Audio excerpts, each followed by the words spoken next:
माता कुष्मांडा देवी। दोस्तों, कृपया कहानी को लाइक सब्सक्राइब जरूर करें। धन्यवाद, प्रणाम, सत श्री अकाल। आज की कहानी है देवी कुष्मांडा की कहानी। कुष्मांडा एक हिंदू देवी हैं जिन्हें अपनी दिव्य हंसी से दुनिया का निर्माण करने का श्रेय दिया जाता है। कलिकुला परंपरा के अनुयायी उन्हें महादेवी के 9 दुर्गा रूपों में चौथा पहलू मानते हैं। उनका नाम उनकी मुख्य भूमिका को दर्शाता है। कु का अर्थ है थोड़ा, ऊष्मा का अर्थ है गर्मी या ऊर्जा, और अंड का अर्थ है ब्रह्मांडीय अंडा। 9 दुर्गा की 9 रातें के त्योहार के चौथे दिन कुष्मांडा की पूजा की जाती है और माना जाता है कि वे स्वास्थ्य में सुधार करती हैं और धन और शक्ति प्रदान करती हैं। देवी कुष्मांडा के 8 हाथ हैं और इसीलिए उन्हें अष्टभुजा देवी के रूप में भी जाना जाता है। ऐसा माना जाता है कि सिद्धियों और निधियों को प्रदान करने की सारी शक्ति उनकी जपमाला में निहित है।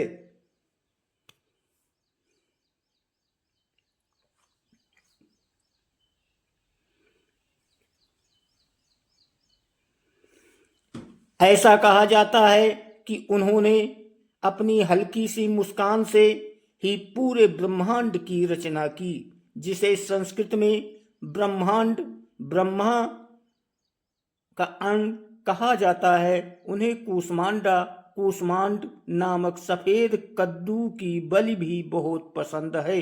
ब्रह्मांड और कुष्मांडा से जुड़े होने के कारण वे देवी कुष्मांडा के नाम से लोकप्रिय हैं।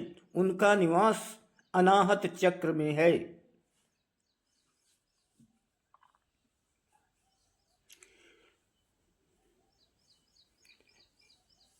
रूप। कुष्मांडा देवी को 8 से 10 हाथों से दर्शाया गया है, जिनमें त्रिशूल, चक्र, तलवार, हुक, गदा, धनुष, बाण और अमृत और रक्त से के 2 घड़े हैं। उनका एक हाथ हमेशा अभय मुद्रा पर रहता है, जिससे वो अपने सभी भक्तों को आशीर्वाद देती हैं। वो बाघ पर सवार हैं। मूल।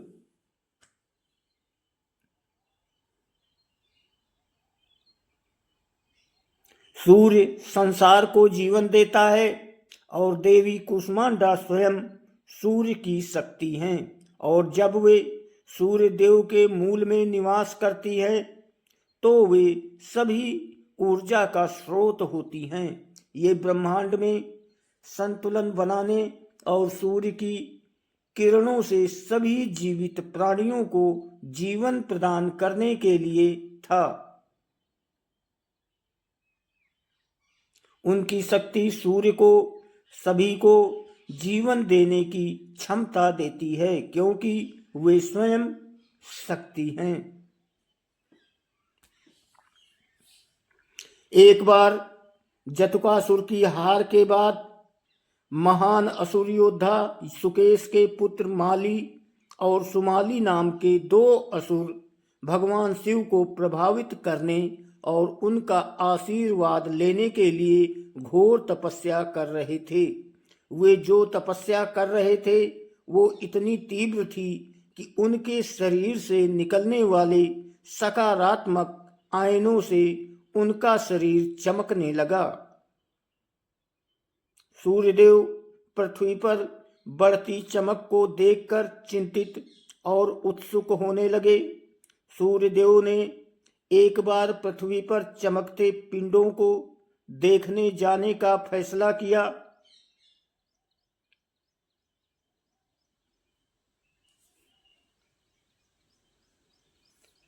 प्रकृति के नियम के अनुसार आकाशीय पिंड तब तक अपना स्थान नहीं छोड़ सकते जब तक कि वे अपना स्वभाव नहीं बदल लेते।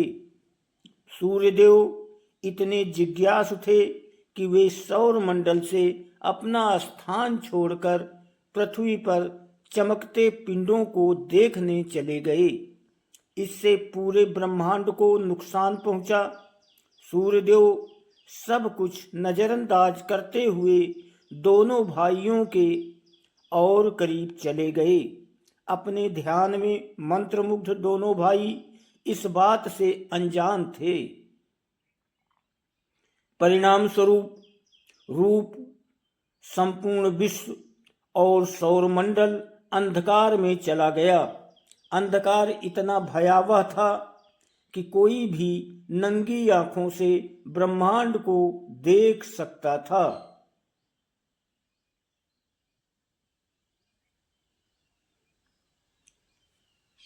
इसके अलावा इससे गुरुत्वाकर्षण की हानि हुई और आकाशीय पिंडों में असंतुलन का सामना करना पड़ा। सूर्यदेव को अचेत पड़ा देखकर देवताओं के पिता ऋषि कश्यप टूट गए। ऋषि कश्यप ने शिव को श्राप दिया कि जैसे उन्होंने अपने पुत्र को मारा है, एक दिन वो अपने ही पुत्र को मार देंगे। शिव पार्वती के पास गए और उनसे अपनी गलती सुधारने के लिए मदद का अनुरोध किया।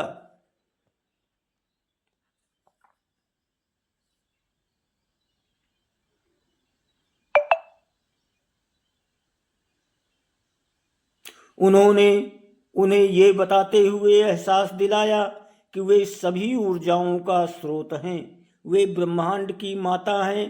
पार्वती ब्रह्मांड में उस स्थान पर गई जहाँ सूर्य देव स्थित थे।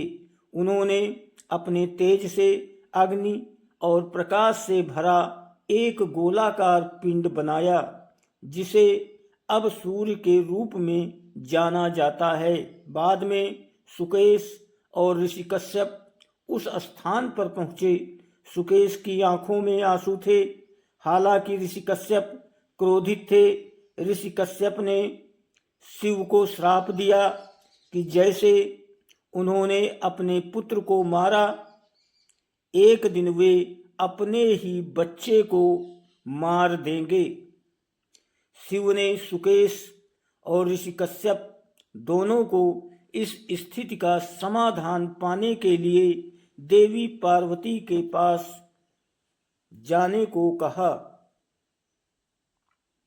ऋषि कश्यप सूर्यदेव को जीवित करने के लिए देवी अदिति के साथ देवी पार्वती के पास गए।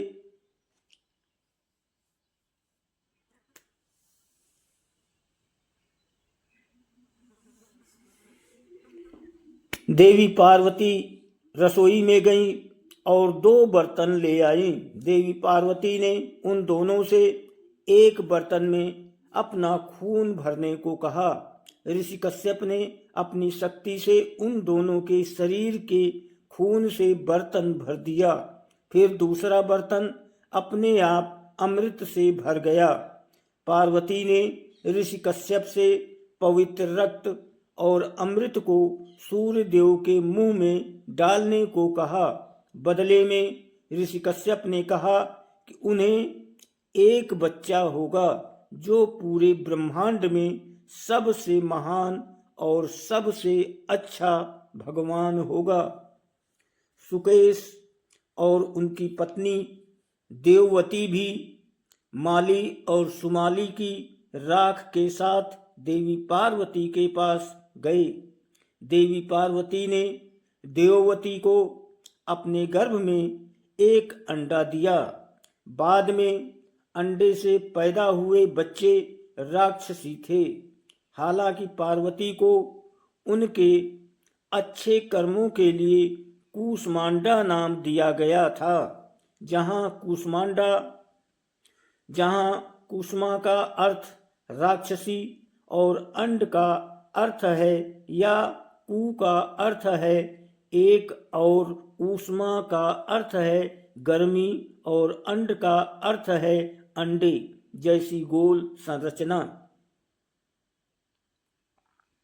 बाद में सूर्यदेव ने देवी कूष्मांडा से सूर्यलोक में सूर्यासन में बैठने का अनुरोध किया।